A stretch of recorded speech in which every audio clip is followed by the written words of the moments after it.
Vanui gam tina kuki chate ho zo se na bon chawin jing ka pha la jing August ni sim gu Wednesday ni khuin zong jing ka thu so ngai ki du hiti thu so ngai tau hiti media lampanga ma chal na ninga Tohgon ki sim ho DSLR camera khat cho na ding le equipment chum ho cho na dinga Pumpi na ki thum na video clip chu in mu ding ta sanomin koi to bang chu chi kin go na panlan mo ma hi le panila thei chi o hi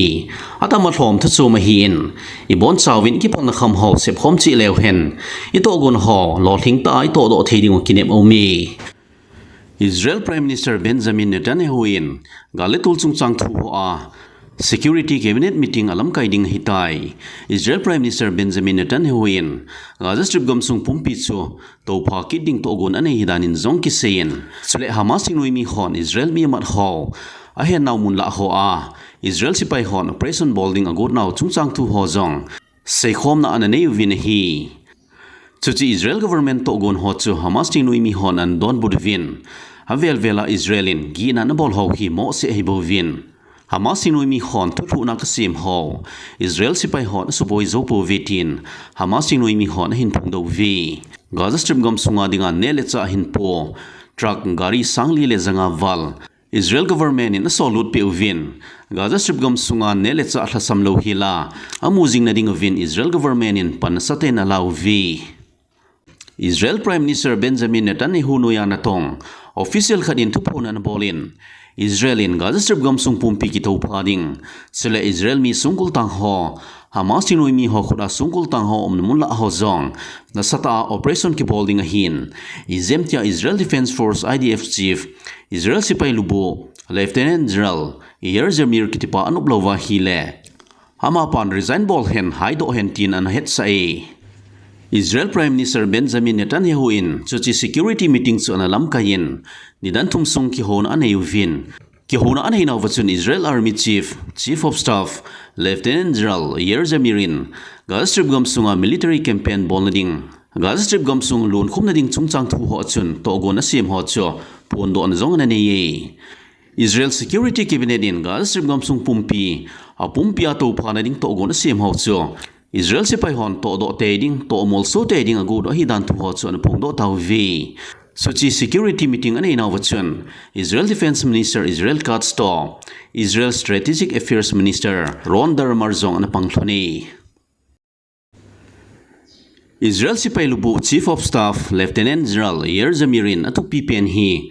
Gaza Strip gam sunga thingnoi mi ho Hamas thingnoi mi ho chunga galzo na chante ding le Israel mi sungkul tang ho hlado sa ding hi penin Israel sipai ho chu Hamas inui mi ho thang kama o sa lo te ding hi ama pan atu pen hi ama pan Gaza Strip gam sunga Hamas inui mi ho chunga Galbol ding dan Tohgon asim ho chu Israel cabinet masanga pondo te ding podo te ding ago jing wangin Israel Prime Minister Benjamin Netanyahu in pada ne pipon an bol sa apuitin thu su ki muchun phungdo e Israel Defense Force Chief of Staff Lieutenant General Zamir Tohgon hola chun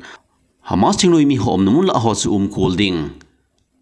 aluda port koima sa lo hilding chutia chu Toupha cha khia Hamas thingnoi mi hon Israel mi sungkul tang ho ala do te ne ding wa Israel sipai hon Hamas thingnoi mi ho chunga hata a pressure bowling ti chu ama pan atu pen hin a hin la Israel government Tohgon Gaza Strip gam sung Pumpi Toupha so hilding chu Israel sipai lubu pa chun ada thelo hi aji chu Israel mi Hamas o khuna sungkul tang hon thina man na tu theyo hin bana Israel sipai ho mi tam ta in zong chutia chu akibola hile thina man na tu theyo hi ji chun Israel sipai lubu pa Chief of Staff pa an nom lo hi Israel government Tohgon chu ama pan achi hla pi nom lo wa hile ama pan resign bol hen hai hen tia Israel government in hata pressure abol kid hi Israel Defense Minister Israel Katz in zani Tuesday ni khuchun Gaza Strip gam sung buffer zone ahwa Israel sipai ho kem vilna ganein galetola alung tup ho mulso na dinga ama pan Tohgon asim hidanin na phungdo in chuchi Tohgon sim ho cho ama pan Israel Prime Minister Benjamin Netanyahu hinga athut ding le Defense Ministry noya cabinet ho to seikhom na zong anei ding hidanin zong phungdo e Gaza Strip gam sunga Hamas tinoi mi ho su gam ding le Israel mi sungkul tang ho damle bit apui do na ding hi Israelin atu pi pen hi zin Molso te ne dinga pan kila jing ding hitin Israel Defense Minister Israel Katsin apung do Israel government in Gaza Strip gamsung Pumpi Toupha ding tia Tohgon asimutso Israel government noya Cabinet Minister Phabeb Inzong Ananil Khalovin Sule Israel Defense Force Lubo IDF Chief of Staff Lieutenant General Yer Zamir Inzong Ananopi Poi France UK Canada in Palestine gamsung recognize bowling tia apun do nuvin Australia Inzong Israel Palestine gamtum ni asim do ding two-state solution cho hata apat sa uvin tule to achil hajing Israel Hamas gal hi akisu be wa alova hi le Palestine gamsung ahi ti aseding gamne go umloading hitaitin Australia Foreign Minister pan phungdo Palestine gamsung akisim do ka sia Israel mi hochunga chamna le mona umthelo hilding hitin zong ama pan seibe Israel Defense Force IDF hon Gaza Strip gamsunga Hamas tingnoi mi ho panmun tamta cho artillery bomb hole tengho mangsan anabulu vi noilang Gaza Strip gamsung cho Israel sipai 282 artillery regiment hon anabulu vin munsom thumwal bomin anabulu vin Hamas tingnoi mi ho panmun ho building hole inlin ta ho Hamas tingnoi mi hon Israel sipai ho buluna anmancha ho cho chuchi Israel sipai artillery regiment ho chon saten anabulu vi Sule chunglang Gaza Strip gamsung inzong Israel Defense Force on Hamas tingnoi mi ho panmun ho cho artillery bomb ho mangsan satain anabulu vi Nodan Gaza Strip gamsung chunglang Gaza Strip gamsunga Hamas tingnoi mi ho panmun ho bulu apang cho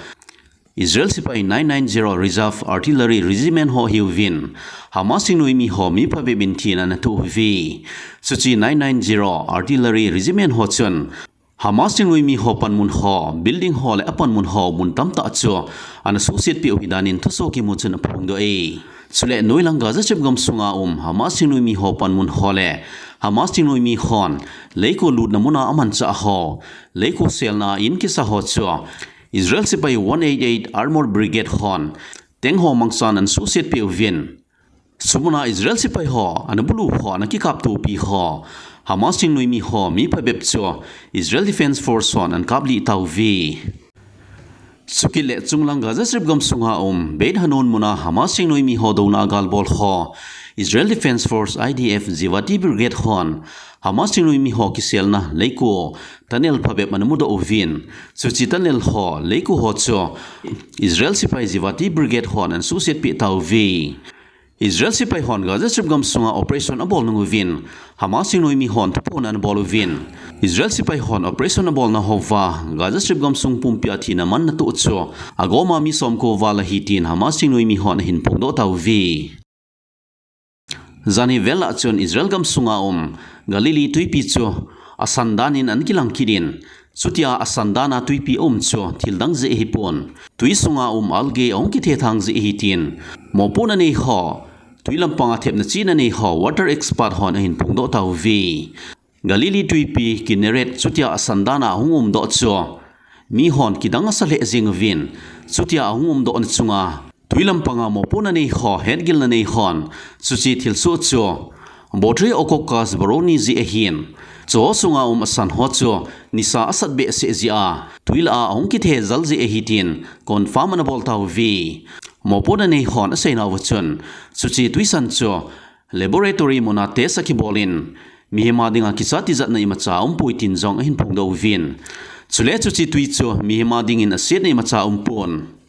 Galili tuipi chunga kizap nom hoding le kisil nom hoding in jong aset nei macha poi Sule ata asa chung wa ki tu mo pi theo allergic reaction ima cha zong umlo hilding hitin tuilam panga chin thep na nei ho headgil na nei ho mo pon na nei hon ahin phungdo tau vi ahin la mi phabe min bible an ki sei tuichung la ho thi san su ding tia aseu to an te ka uvin sutia thu ki sei ho cho mo pon na nei hon ahin don bur vin hi chu adi poi hi si tuisan ji hi achunga ki sei ho ji hi bo vetin mi pi lungling lau ho heading in ahin phungdo tau vi Israel police yamam force on Judea le Samaria gamsunga zenin khupi vela marka muna building khana kisel muslim tingnoi mi khat ma do te ringa god now video footage khat hin so do vi suchi video footage cho Israel police son aluhu helmet na kitu camera akona an kap do hi suchi muslim terrorist patsun zamdo te ringa god wangchun Israel police yamam elite force son an mando tho tho vi sule mundang kharin jong Israel sipai hole yamam police force ho sule sinbet security hon joint operation abol na wachun muslim thingnoi mi ho mi khat an kap liu vin muslim thingnoi mi ho mi thum so hingin an manu vi judia le samaria gamsung Palestine hon West Bank tia min vonau gamsunga Israel sipai hole Israel milham ho chunga khansin na boljing ho muslim thingnoi mi ho chungin Israel sipai hon operation an chila pi jingovin Palestine tingnoi mi ho sugam na dingin pan saten ala jingovi judia le samaria gamsunga Palestine tingnoi mi society sen ho hi Palestinian Islamic Jihad tingnoi mi ho loi he hiuvin Palestine tingnoi mi group dang tam ta azong hiuvi thuso hi chan hin ki chai tai thuso ngai ho zo se na bon chawin ni khopa